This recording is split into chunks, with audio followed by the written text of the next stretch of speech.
लग चुकी है तलब मंजिल की, खुद को आग में झोंक देंगे।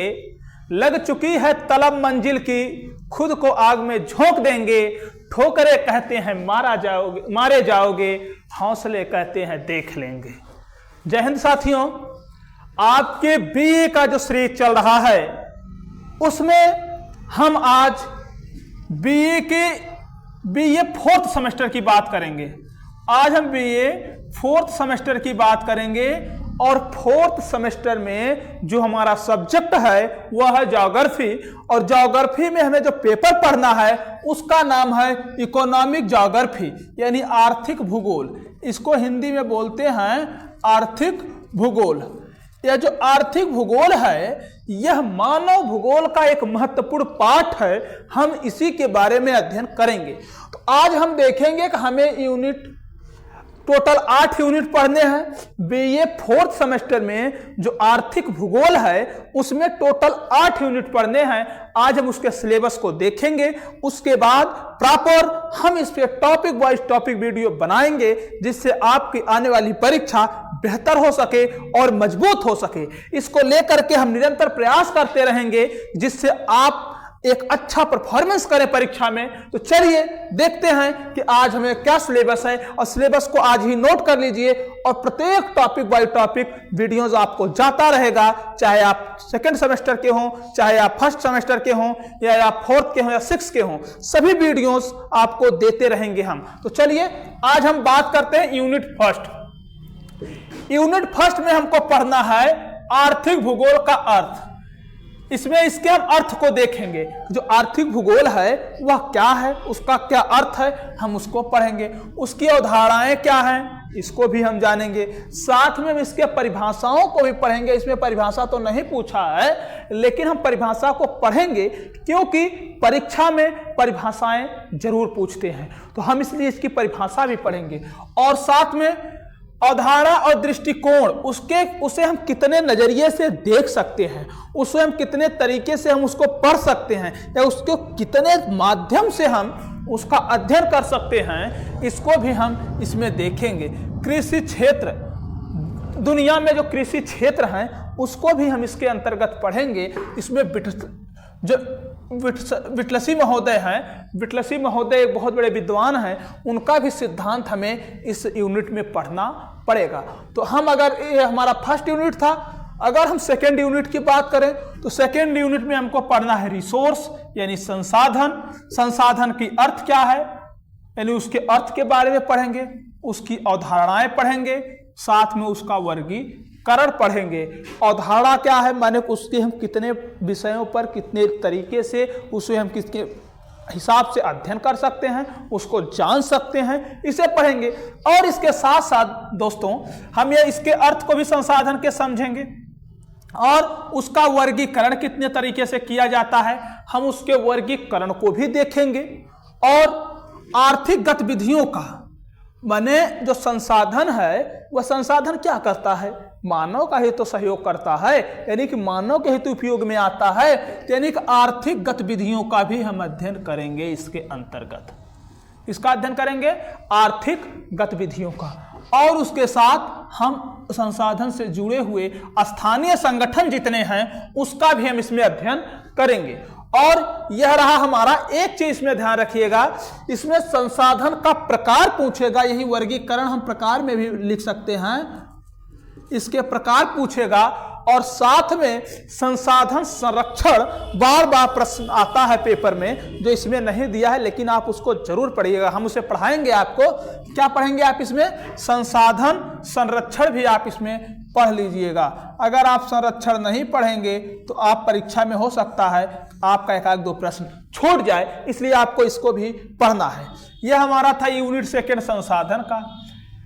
यूनिट थर्ड क्या हमारा होगा, देखिए आपने पहले में आर्थिक भूगोल का अर्थ, उसकी परिभाषाएं, उसका अवधारणा, उसकी दृष्टिकोण पढ़े। सेकंड में आप संसाधन पढ़े। थर्ड में आप पढ़ेंगे कि विश्व का आर्थिक संगठन, यानी कि जो हमारा विश्व में जो विभिन्न आर्थिक संगठन बनाए गए हैं उसके बारे में अध्ययन करेंगे, वानिकी के बारे में अध्ययन करेंगे, और साथ में मछली पकड़ना, खनन की गतिविधियों का अध्ययन करेंगे, यानी कि विश्व के विभिन्न आर्थिक संगठन और उसमें विभिन्न व्यवसायों का भी हम अध्ययन करेंगे। और इसके बाद आ रहा है यूनिट 4। यूनिट 4 में हमको पढ़ना है कृषि के प्रकार। यहाँ पर कृषि के प्रकार को हम यहाँ पर जो ये प्रकार होता है इसको पढ़ेंगे, यानी कृषि के विभिन्न प्रकार होते हैं। और उसके साथ साथ मुझे पढ़ना है कृषि की भूमि और उस भूमि का कैसे उपयोग है, और साथ में मॉडल भी पढ़ना है। मॉडल पढ़ना है JH वान थ्यूनन महोदय का। थ्यूनन महोदय का कृषि उपयोग जो मॉडल है बहुत ही फेमस मॉडल है, यह परीक्षा में पूछता है, इसलिए हमें इसको भी पढ़ना अति महत्वपूर्ण है। और अब हम बात करेंगे यूनिट 5 की। तो यूनिट 5 में देखिए क्या बताता है। यूनिट 5 में हमें उद्योग के बारे में पढ़ना है, यानी उद्योग के कितने प्रकार होते हैं इसको पढ़ना है। और उसके साथ उद्योग के स्थानों के कारक क्या है, क्यों उद्योग किस स्थान पर लगाए जाते हैं, उद्योग हर जगह क्यों नहीं लग सकता है, हमें इसके बारे में पढ़ना है, उसके क्या कारण है।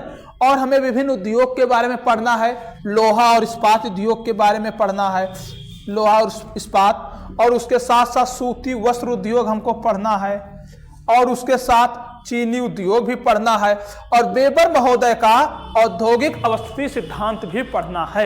वेबर महोदय ने उन्होंने बताया कि उद्योग किस जगह पर स्थापित किया जाता है, उसका क्या कारण है, उसके भौगोलिक कारण क्या हो सकते हैं, उसके सामाजिक आर्थिक कारण क्या होते हैं, इसको भी वेबर महोदय ने बहुत VIP ढंग से समझाया है। इसका भी हम अध्ययन करेंगे यूनिट 4 में। अब हम आगे देखते हैं यूनिट 6। यूनिट 6 में हमको पढ़ना है परिवहन के बारे में, यानी कि अगर हम उद्योग पढ़े हैं तो क्या हम सामान को एक जगह से दूसरे जगह पहुंचाएंगे कैसे, परिवहनों के माध्यम से। यानी कि यूनिट 6 में हम वही पढ़ने वाले हैं, परिवहन को। क्या पढ़ने वाले हैं, विश्व के परिवहन, समुद्री मार्गों से जो व्यापार किया जाता है, यानी पानी वाले जहाजों से की भी अध्ययन करेंगे, बड़े बड़े पोर्ट का भी अध्ययन करेंगे, और साथ में प्रमुख अंतर महाद्वीपीय रेलवे। और यहाँ पर हम रेलवे की भी बात करेंगे, विभिन्न महाद्वीपों के, चाहे ट्रांस साइबेरियन रेलवे का हो, यानी किसी भी का हो, हम उसका भी अध्ययन करेंगे। और इसके साथ साथ क्या है, अगले में है कि जब उद्योग लगाया गया, सामान ढोया जाएगा तो उसको बेचा भी तो जाएगा, यानी जब बेचने की बात आ रही तो यानी व्यापार ले लिए। तो हमको क्या पढ़ना है कि विश्व व्यापार। क्या पढ़ना है, विश्व व्यापार, व्यापार से जुड़े हुए प्रमुख संगठन और अंतर्राष्ट्रीय व्यापार के क्या पैटर्न है, वो किस आधार पर अंतर्राष्ट्रीय व्यापार किया जाता है, यानी कि एक देश से दूसरे देश में जो सामानें भेजी जाती हैं वह किस आधार पर भेजा जाता है, हमें उसके बारे में भी अध्ययन करना है। और उसके परिणाम क्या होते हैं, उसके तमाम नियम क्या होते हैं, उसके बारे में भी हम अध्ययन यूनिट 7 में करेंगे। आखिरी यूनिट जो हमारा आ रहा है 8वां यूनिट। 8वें यूनिट में हम पढ़ेंगे विकासशील देशों पर वैश्वीकरण। क्या पढ़ना है मुझे, विकासशील और विकसित दो देश होते हैं।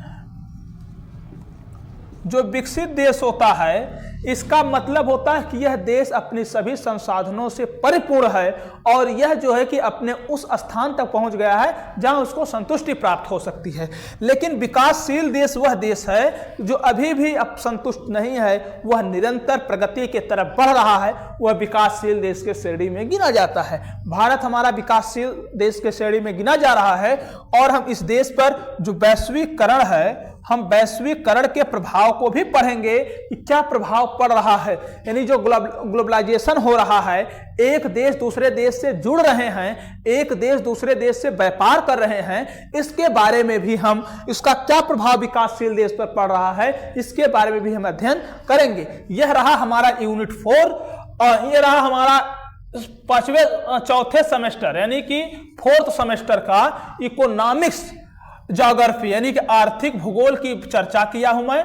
और इसमें हमने आपको बताया कि आर्थिक भूगोल के बारे में कि इसके इतने यूनिट हैं, इतने चैप्टर पढ़ने हैं, और प्रत्येक चैप्टर के बारे में अब कल से आपको कंटिन्यू वीडियो मिलने लगेंगे, और आप आज से ही तैयार हो जाइए और डेली आप हमारे चैनल पर जाकर के इस चीज़ को पढ़ेंगे, ताकि आप अगर अच्छे से ग्रेजुएशन करेंगे तो आपकी आने वाली तैयारी अच्छी हो सकती है। आज के लिए इतना ही। और हाँ, सबसे महत्वपूर्ण सूचना जाते जाते मैं बता दूं आपको कि अगर आप अभी भी हमारे चैनल को सब्सक्राइब नहीं किए हैं तो सब्सक्राइब बटन दबा करके चैनल को सब्सक्राइब कर दें, बेल आइकन प्रेस कर दें, ताकि हमारे आने वाली हर वीडियो की नोटिफिकेशन आप तक तुरंत पहुंचे और आप पढ़ें, आगे बढ़ें। आज के लिए इतना ही। बहुत बहुत धन्यवाद।